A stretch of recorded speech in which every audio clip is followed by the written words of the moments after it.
Welcome everybody to our channel. My name is Shayne Wormers. I am a counselor at Lausanne American School in Switzerland, and I'm here with my good friend and colleague Adam Bradford, who is teaching biology and generating tons of cool products and software for his classroom. And so today we're just going to do an introduction of who we are, what we're building, and the kind of community that we're trying to create. So Adam, take it away. Tell us a little bit about yourself and what's got you here. What makes you thinking of this idea? Yeah, so I teach AP and IB Bio. I have done for the last 10 years, been in Switzerland for 13 in total. Been at LAS for 13 years, but I wasn't teaching IB Bio before then. And I've always been quite obsessive, I would suppose, about creating things, finding new activities. I hate stagnating as a teacher. Like I'm always looking to find a new way, and I always think this year I've cracked it, the code. I've got the way to deliver the internal assessment, or I've got the way to do Mhm. this. Of course, your class is always changing, and then I Yeah, just it's kind of always looking for that tool where you're like, all right, this will inspire kids in a new way or help them yeah, understand exactly. things in a novel way. Yeah. And then, before I'd spend like 3 hours making a domino card sort because I like those. I like talking to the kids when they're creating them. Um, but it just takes ages, and like that's a one hit kind of activity. And then what I've found is, I've slowly found my way into what's being called vibe coding. I think that term sometimes people are hesitant with it. They think that maybe it's not going to be that polished, it's not going to be that good, it's not going to be that safe. Mhm. But I feel like, yeah, your MVP could just be a load of, nonsense. It could not work very well. But like for me, I just obsess about it and I'm always iterating it to make it the highest quality possible. And I kind of the thinking that vibe coding is like the new lesson planning. And instead of having to subscribe to premium services that are not 100% pedagogically fit for purpose for my class, at least, every class is different. I can actually now just create the solution myself. And I've started Mhm. to share those as well because I'm like, why just hoard it? So I coded my first app was something that's called Cramly, spatial repetition. Um, I always wanted my students to use Anki. Anki is a great tool. Medical students crush with it. Like they have to memorize so much jargon. And no matter how much we dress up biology at this level, it is largely memorization. But I found that with Anki, they had to make their own cards, which is great because they're self-assessing their understanding and what they need to do, and they're part of that process. But it's just a high barrier to entry for a teenager, Totally. especially when they've got like 7 subjects. So I Yeah. vibe coded Cramly. Check it out. It's spatial repetition, Cramly.study. It's pre-populated with IB Bio, AP Bio, ESS. People can make their own cards, so you don't even need to be in one of those courses to benefit from it. And I've legitimately seen my students, the ones that engage with it, improve their grades by like 2 whole grades. One guy went from 4 to a 7. He's like my super user. He's on a 59-day streak at the moment. And he's absolutely crushing it. He's using it for Spanish too, because I Yeah. added the ability for it to read languages. And it really like opened my eyes to the power of vibe coding. And like from a safety aspect, I don't house data. So there is no real issue there. Like all there is whatever email address someone signed up with and their name. And I was chatting with Claude and I was like, okay, so I've got my 40 kids using it. How many people can I use on my free account with Superbase? Like how many users can it hold? And it was like, oh, you've got like 1 gigabyte storage. You currently use X amount per user. I predict that it would increase to this with use. And it's like, you can have 50,000 people before you pay for the premium subscription. I was like, 50,000 people? Like, why would I just hoard this in my classroom?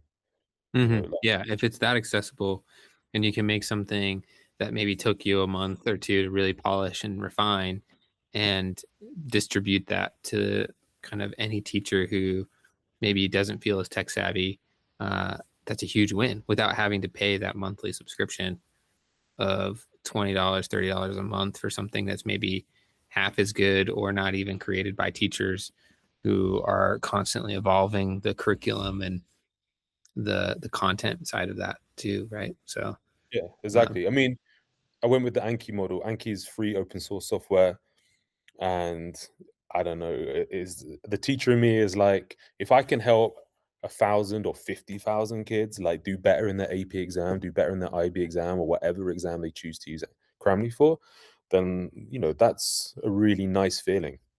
yeah, for sure. Just the ones that I've got, like I've got a student that really struggles. They think that they're weak, but what I've convincing them is it's not that they're weak, it's that they're not applying themselves, that their memory is maybe it takes more repetition to enter their long-term memory. Because the way memory works, we have to repeat something in the short term. It goes through the hippocampus and enters the long-term memory.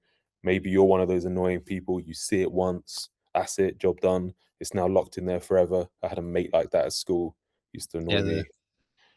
Me, freaking, I've been in Switzerland 13 years and I'm still not speaking French, um, because it's tough. But when I started using Anki with my teacher, I can now speak a bit of French. I, I kind of stopped because he stopped. And he was the first teacher I found that I liked, and I loved his approach. And I've not found someone since. And now I have to do the card generation, and we were basing it on conversations. But my point is that spatial repetition works. It might not be super fun sometimes because you're just working through your notes. But what I did add to try and increase engagement was an evolving Tamagotchi pet. So it's like it even poops after 10 minutes of being fed, just like the 90s Tamagotchis, to try and hmm add this like emotive layer for students to like, oh, I need to go and feed my pet. I need to do 10 cards before I can feed it. It works with some. And I was saying about this girl with the bad memory, you know, my condition for retesting is you do 10 Cramly cards a day. You have that streak, like 10 minimum to have a maintained streak. You have a 10-day streak, and then you're allowed to retest. And I found that with her, like she did the Cramly. I was like, right, here's a practice test. You need to do the practice test too. And self-assess, and she did so much better. She got like a 6 out of 7, and before it was a 2. And Wow. I didn't like gear up the questions to make sure it aligned. Like the cards I've written already aligned with how the kids are assessed, but she just like, she was like, oh yeah, I remembered stuff, and I'm like, yeah, no joke. Like you actually studied in a way that's effective for you, and it's not like it's going to work for every kid, but I'm here to try and help every student. And this is one tool to help me. And there was one thing that didn't exist before, and now I've created it. And for me, that's just super cool. I feel like vibe coding unlocks my creativity. hmm Well, and yeah, there's a lot of these stored ideas and concepts that you've had where you even want to cross pollinate some things too, right? Where you're like, oh, this works in this area. I know that this works. How can I blend these two together to create something inherently unique, while also providing um, a value for your students where they're able to actually kind of perform at a higher level? I mean, going from a 2 to I think you say a 6. So that's a Yeah. strong Yeah. move from just being able to recall the information that they're learning so much faster. That's super cool. Yeah. Because as much as Um, we try and dress biology up at this level, it's memorization. yeah. Well, and I think what's cool about this vibe coding thing that's taking off, and I think it gives teachers a unique opportunity, is that they're able to actually start to generate those materials that they have thought of, while just being able to communicate. And if we know anything is true about teachers, is that they are great communicators because they have to do it every single day, right? Like you're up there in front of the class, having to articulate yourself, having to take a complex idea and break it down simply. And so this kind of vibe coding atmosphere, or however you want to call it, is kind of cultivating this opportunity for you to use the skills that you have best to actually produce things that are going to be game changing for the classroom, and take it from this like 1920s classroom to like a 2026 classroom, right? Where it's able to actually feel and look a lot different. And so it's cool. I'm excited to see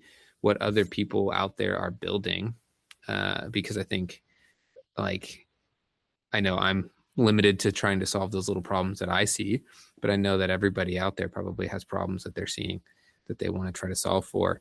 What is there any projects that you feel like you've noticed or that you or problems you want to solve recently or things that you've built recently besides Cramly Yeah, for sure. that you want to show off? Uh, Let me share a screen. Yeah, and I think it's worth pointing out at this point, like one of our motivations for this podcast is to try and form a community around teachers that want to become builders or are builders. Because it can seem intimidating, and it is a little bit at first. And the idea is to create some content to help people unlock that kind of creativity, to learn how to vibe code, to a place for people to come together. And I'm pretty excited to see how this develops. So I'm just sharing a screen. This is one thing that I built just this week. This is called Lens. So the idea is it's a mobile first app, and in IB biology there are these linking questions, and they're not very, just they're very open ended. I hadn't really integrated them into the syllabus, and they come at the end of each topic. And the idea is it's a lens to kind of like look at some of the content and think about how it connects. So I created after, and like you were saying a minute ago about blending different ideas. And Mm-hmm. what I did here is I actually just had a conversation with Claude. I was like, here is the list of linking questions that I've got. We can't use these ones because they're from the IB. We're going to paraphrase them. So I gave him like a paraphrase list. And I just asked, like, here's my ideas about how I could use them. What kind of games and apps do you think that we could build with this? So through like an iterative conversation, we came up with this idea.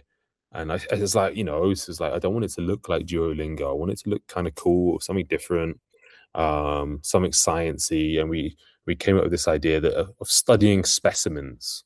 So here's like one linking question: what's different about interactions within a species versus between a species?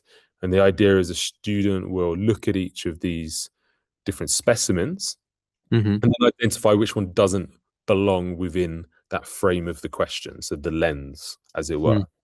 Okay. And then when they select the one, it's not like graded.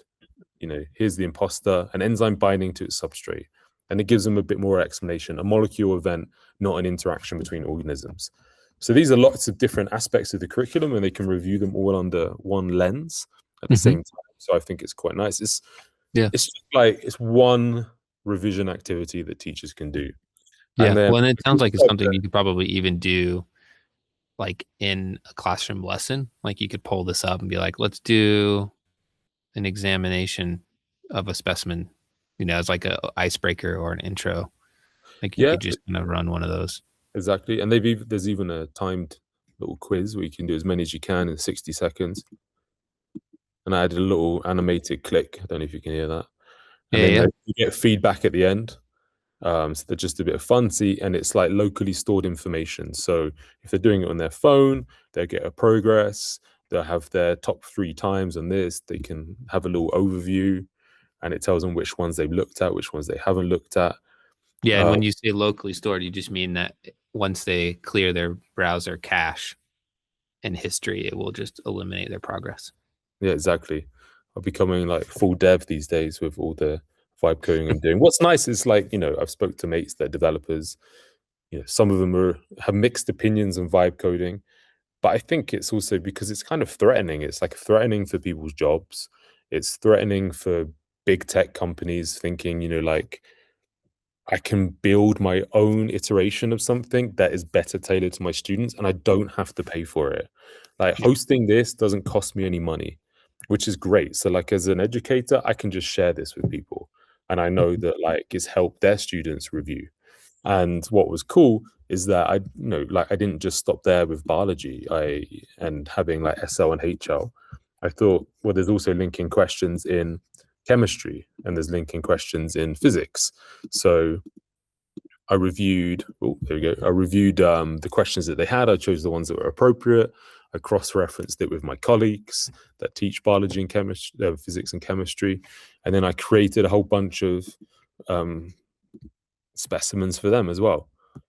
And now it's a resource that's for all the sciences, and it's got like a little explanation underneath. And all in all, this probably took me like 3 to 4 hours to build from the start. Um, Yeah, that's you know, cool. you get faster.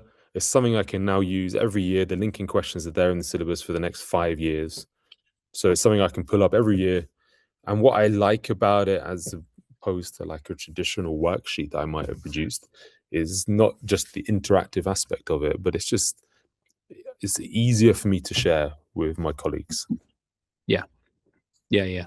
Yeah, it's consuming less paper and also something that's shareable within the school or other schools, right? Like people can just kind of start Mm, picking up and using these tools um, that they see kind of fit for their class. And it's content generated and built by people with decades of experience, which is super helpful, right? Because you're yeah, not, yeah, you exactly. know what you're looking for. Yeah, and I'd say I started my vibe coding journey like at Christmas, roundabout, and since then, this is like my sixth build that I finished. And I've Yeah. got two pretty big builds as well, which we'll talk about in like some later podcasts. But this is a nice example of something simple that could have been a worksheet and traditionally would have been, but it is just so much better than what I would have previously created. Um, because also if you're tired and you're working through these linking questions, you're trying to create an activity, and like writing all of these specimens is really exhausting mentally. But Hmm. checking Claude's work, checking an AI's work is not as tiring. Yeah. Um, and Especially it if you will make have the mistakes. curriculum, right? You can upload that into, or like if you have a lesson plans or curriculum, you can upload that in first into like a project and then start generating these um, questions through that. And that'd be a lot quicker and faster to Mm, review and make sure that they're operating exactly. correctly. Yeah. Anything open source, Claude or any LLM typically has access to anyway. So it will be familiar with the content. And Mhm. some people I think hesitate to say, oh well, it makes a lot of mistakes. It makes a hell of a lot less mistakes than it did even last week. So it's like I would urge, if you did try it already, if you did try vibe coding, if you did try creating resources and it made mistakes, two things: maybe your prompt wasn't very good, maybe you weren't asking the right questions, and come back around, because probably the LLM model has improved significantly. Like Claude's out with OPS 4.7 now. It was 4.6 last week. Yeah, It's 4.5 just like the month before. It's iterating so fast, and the things that it can do now compared to just last week have improved. totally. Totally. Which is super cool. Well, and yeah, and I think we've moved from that world where we had to have the perfect prompt and now it's about how much context can I give it. So that's where I think, yeah, starting with a plan and really planning things out really, really fast, or not fast, but just thorough planning, and then adding those kind of documents that you're able to generate into a project folder, and then kind of using new chats to be able to build on top of that project, I think helps to formulate a really strong base. Mm, Because once you've uploaded that into GitHub or wherever you're storing your code, then you can kind of reference that a lot quicker and build off of that plan really, really fast. So you can kind of speed run things really quickly once you start to be able to go from idea to plan. And then Claude can just kind of execute on that plan or, and you what know, you mean by using different chats is like asking for like a full rundown MD file, and then, or just a synopsis, and then just sharing it. Like what I do is I take, my synopsis of what I've come up with so far, give it to a new chat, like a new OPS 4.7 chat, and be like, hey, look at this idea. Tell me what you think might be wrong with it. yeah, Or exactly. give me And so kind of give me the pros and cons. Um, challenge the ideas and expand on what you already know yeah. um, And I about it. think, like you said, your questions and prompts don't even need to be that good sometimes. Like, it's once it gets to know you within a chat as well, like especially if you have a project running coding something, once it knows the project really well and it's been doing a lot of building for you within that window, I find that like it almost preemptively understands what I want. And then like a nice little tip is just ask it to debug it, ask it to, like sanity check the work that you've done so far. And it will often pull up some issues that you can then have a look at. Yeah, totally.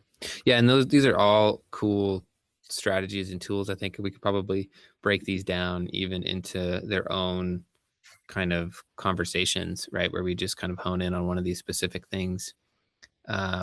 because there 100 are so many cool tips and tricks, and honestly, you could probably get tons of those from just various other people online. And so we'll talk about the things that we're doing, things that we're learning, the processes that we use to go from idea to kind of full build, or not, I guess full build. Nothing's really ever complete, but just being able to have something working and usable, and how do we get, design and all of those kinds of things. And because it's super hard to not get overwhelmed, because things are moving so fast. Like, I think Anthropic is dropping a new feature every week, it seems. And so, but just even starting with the basics and just trying to understand, how can I use this to kind of improve some of the things and learn just a little bit more, because not very many people are using it yet. And the more that you can be familiar with it, the more you could probably revolutionize the classroom that you have right in front of you, 100%. which is super I cool. think that's what it's all about. Like, and that's the inspiration for this podcast to help teachers understand the power of vibe coding and it's such an interesting iterative process. It is. To wrap up this first episode, I've got like a million other apps that I could talk about, but I feel like I would like to do them justice and we can break down each one. Yeah. I actually spoke about a completely different app than one I planned to, but um, Hey, here we go. that's so I mean, you got like six of them, I think you said. So, I mean, we got plenty of room to do each one for the next, however many episodes. I think the thing that is just helpful for people to know is that we have a site that we're trying to create to help bring educators together to show their builds, to show what they're doing. It's called freeperiod.ai. And we'll link that in the bio below, or the description. And I'll show you a clip of what it looks like. And it's just a great place to be able to drop in and share what you're building, especially if you have open source things, or if you have websites that you've already built that have full logins and all that. You can share those links and show people what you're building. So we're hoping to build the biggest community for disruptive tech in education. And we hope that you be a part of it. We'll see you next time. all right, ciao. See you, man.